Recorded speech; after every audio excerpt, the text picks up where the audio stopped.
అందరికీ నమస్కారం. Welcome to Bharati media. ఆంధ్రప్రదేశ్లో రాజకీయాలలో హీట్ రోజు రోజుకి పెరిగిపోతుంది. ఆ పార్టీ నుంచి ఈ పార్టీకి, ఈ పార్టీ నుంచి ఆ పార్టీకి నేతలు జంపింగ్ జపాంగ్లా దూకుతున్నారు. కానీ ఎవరు ఎక్కడ గెలుస్తారు ఏంటి అనేది వాళ్ళ క్లారిటీ లేకపోయినా సీట్లు రాక పెట్రోల్ డబ్బాలతో అధినాయకులు ఇంటి ముందు ధర్నాలు దిగుతున్నారు.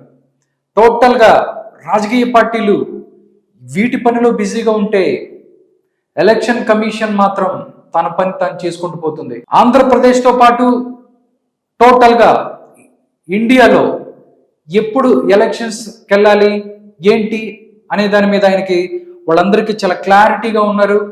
దీనికి సంబంధించి ఆంధ్రప్రదేశ్లో కూడా ఎప్పుడు ఎలక్షన్స్ జరగబోతున్నాయి, ఎప్పుడు షెడ్యూల్ రాబోతోంది అనే దాని మీద క్లారిటీ ఇచ్చింది సెంట్రల్ ఎలక్షన్ కమిషన్. అసలు షెడ్యూల్ ఎప్పుడు రాబోతుంది, ఆంధ్రప్రదేశ్లో ఎప్పుడు విడుదలవుతుంది, ఎప్పటి నుంచి ఎప్పటి వరకు ఎలక్షన్ జరగబోతాయి, రిజల్ట్స్ ఎప్పుడు వస్తాయి, ఈ విషయాలే ఎలక్షన్ కమిషన్ చెప్తుంది. అసలు షెడ్యూల్ ఎప్పుడు రాబోతుంది అనే విషయాల్ని మనం ఒకసారి చూసినట్లయితే ఆంధ్రప్రదేశ్ అసెంబ్లీ ఎన్నికలపై ఇది ఒక బిగ్ అప్డేట్ అనుకోవచ్చు. షెడ్యూల్ పై క్లారిటీ వచ్చేసింది. అంటే మరో 15 నుంచి 20 రోజుల్లోనే లోక్సభ ఎన్నికలకు, ఆంధ్రప్రదేశ్ అసెంబ్లీ ఎన్నికలకు షెడ్యూల్ విడుదల కానుందా అంటే అవుననే సమాధానాలు వినిపిస్తున్నాయి. ఎందుకంటే జాతీయ మీడియా వర్గాలు దేశవ్యాప్తంగా ఇప్పటికే పర్యటించిన కేంద్ర ఎన్నికల సంఘం కమిషనర్లు అన్ని రాష్ట్రాలలోనూ పరిస్థితులపై ఒక అంచనాకు వచ్చారు. అదే సమయంలో జాతీయ స్థాయిలో ఓటర్ల జాబితాను కూడా ఇటీవల ఇచ్చేశారు. దేశంలో 98 కోట్ల మంది ఓటర్లు ఉన్నారని లెక్క తేల్చారు. ఇక రాష్ట్రాల డీజీపీలు, ప్రభుత్వ ప్రధాన కార్యదర్శులతోనూ కమిషనర్లు భేటయ్యారు. వారి నుంచి వచ్చిన సమాచారాన్ని వీళ్ళు సేకరించారు.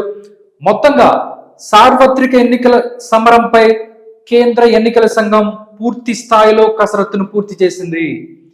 ఇదే విషయాన్ని 4 రోజుల కిందట కేంద్ర ఎన్నికల సంఘం ప్రధాన కమిషనర్ రాజీవ్ కుమార్ మీడియాకు తెలియజేశారు. కసరత్తు దాదాపు పూర్తయినట్టు ఆయన తెలిపారు. దేశంలో ఒకే సమయంలో పార్లమెంటుకు, అదేవిధంగా ఆంధ్రప్రదేశ్, ఒడిశా, అరుణాచల్ ప్రదేశ్, సిక్కిం రాష్ట్రాల అసెంబ్లీలకు కూడా ఎన్నికలు జరగాల్సి ఉంది. ఆయా రాష్ట్రాల శాసనసభల పదవీ కాలం ఈ ఏడాది మేతో ముగుస్తుంది. ఓకే, ఈ నేపథ్యంలో లోక్సభ, పలు రాష్ట్రాల అసెంబ్లీ ఎన్నికల నిర్వహణకు ఈసీ గత కొన్ని రోజులుగా రాష్ట్రాల్లో వరుస పర్యటనలు చేస్తుంది. రాజకీయ పార్టీలు, స్థానిక అధికారులతో సమావేశాలు నిర్వహించిన అధికారులు షెడ్యూల్ను సిద్ధం చేసినట్టు తాజాగా ఢిల్లీ వర్గాల నుంచి అందుతున్న సమాచారం. టోటల్గా ఎప్పుడు షెడ్యూల్ చేసి రావాలి, ఎప్పుడు ఎలక్షన్స్ చేయాలి, దాని తర్వాత ఎప్పుడు రిజల్ట్ ప్రకటించాలి అన్నీ కూడా మొత్తం వాళ్ళు ఒక అవగాహనకు వచ్చారు.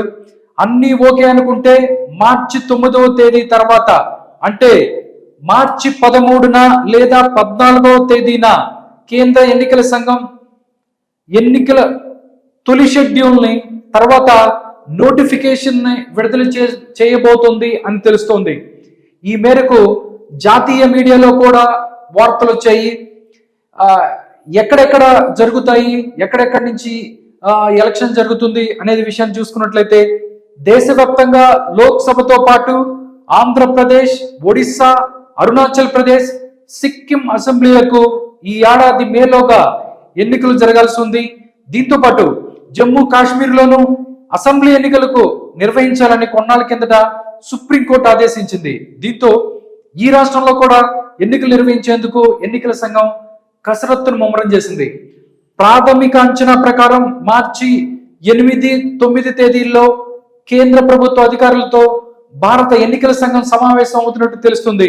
ముఖ్యంగా ఆర్టికల్ 370 రద్దు తర్వాత తొలిసారి ఎన్నికలు జరుగుతున్న జమ్మూ కాశ్మీర్లో భద్రతా పరిస్థితులు, బలగాలపై చర్చించున్నారని సమాచారం. ఆ తర్వాత మార్చి 12 నుంచి 13 తేదీల్లో ఈసీ బృందం జమ్మూ కాశ్మీర్లో పర్యటించి క్షేత్రస్థాయిలో పరిస్థితులను పరిశీలించనుంది. లోక్సభతో పాటు అసెంబ్లీ ఎన్నికలు నిర్వహించే అవకాశాలపై ఒక అంచనాకు రానున్నట్టు తెలుస్తోంది.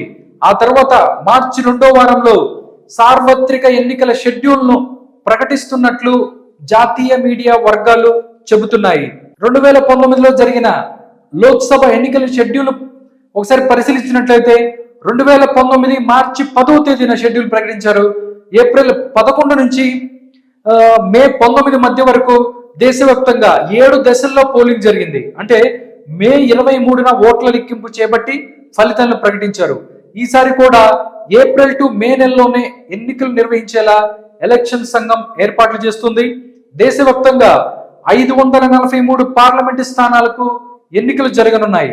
ఇక బీజేపీ ఇప్పటికే 370 స్థానాల్లో గెలుపు గుర్రం ఎక్కాలని లక్ష్యంగా పెట్టుకున్న సంగతి తెలిసిందే. మరి కాంగ్రెస్ ఏం చేస్తుందనేది చూడాలి. ఇక ఏపీ విషయానికి వస్తే అందరూ టోటల్ గా మిగతా రాష్ట్రాల పరిస్థితి ఎలా ఉన్నా కానీ చాలా హాట్ టాపిక్ గా ఉన్న ఏదైతే రాష్ట్రం ఉందో ఆంధ్రప్రదేశ్ లో 2019లో జగన్మోహన్ రెడ్డి అధికారాన్ని దక్కించుకున్నాడు. అధికారాన్ని మళ్లీ చేపట్టాలని, రెండోసారి ముఖ్యమంత్రి కావాలని జగన్మోహన్ రెడ్డి ఉవ్విళ్ళూరుతున్నారు.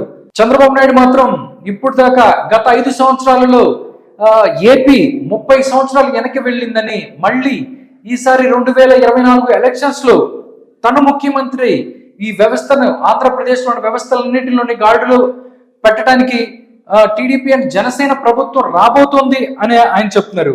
టోటల్ గా మనం ఒకసారి చూసుకున్నట్లయితే ఏపీ విషయానికి వస్తే పొత్తులు ఎత్తులు ఇప్పటికే ఒక కొలిక్కొచ్చాయి. టీడీపీ జనసేన కూటమి ఇప్పటికే 99 మందితో తొలి జాబితాను విడుదల చేశారు. ఇక ఈ రోజు తాడేపల్లిగూడెంలో టీడీపీ జనసేన భారీ సభ కూడా నిర్వహిస్తున్నారు. ఇలా ప్రతిపక్ష పార్టీల్లో ఫుల్ జోష్ మీద దూసుకుపోతున్నాయి. అధికార పార్టీ మాత్రం ఇంకా అభ్యర్థులు లేక ఇతర పార్టీ నేతలకు గాలం వేస్తూ రాజకీయం చేస్తుంది. టోటల్ గా మనం చూసినట్లయితే ఈసీ చెప్తోంది ఆంధ్రప్రదేశ్ తో పాటు దేశంలోని మరికొన్ని రాష్ట్రాల్లో ఎలక్షన్స్కి వెళ్ళిపోతున్నారు. లోక్సభ ఎలక్షన్స్ తో పాటుగా దీనికి సంబంధించిన షెడ్యూల్ మార్చి 13 లేదా 14 తేదీలలో ఈ యొక్క షెడ్యూల్ రాబోతోంది. మార్చి 13 లేదా 14 తేదీలో షెడ్యూల్ ఎప్పుడు నామినేషన్స్ స్వీకరిస్తారు, నామినేషన్స్ కి చివరి గడువు ఏంటి, దాని తర్వాత ఎలక్షన్స్ ఎప్పుడు నిర్వహిస్తారు, దాని తర్వాత ఫలితాలను ఎప్పుడు ఇస్తారు అనేది మార్చి 13 నుంచి 14 తేదీల్లో ఈ యొక్క షెడ్యూల్ రాబోతుంది అన్నట్టుగా తెలుస్తుంది. చూద్దాం ఈసీ ఇంకా షెడ్యూల్ ని ఎలా అదే రోజు ప్రకటిస్తుందా, లేకపోతే దానికి కొంచెం టైం తీసుకుంటుందా ఏంటి అనేది చూద్దాం.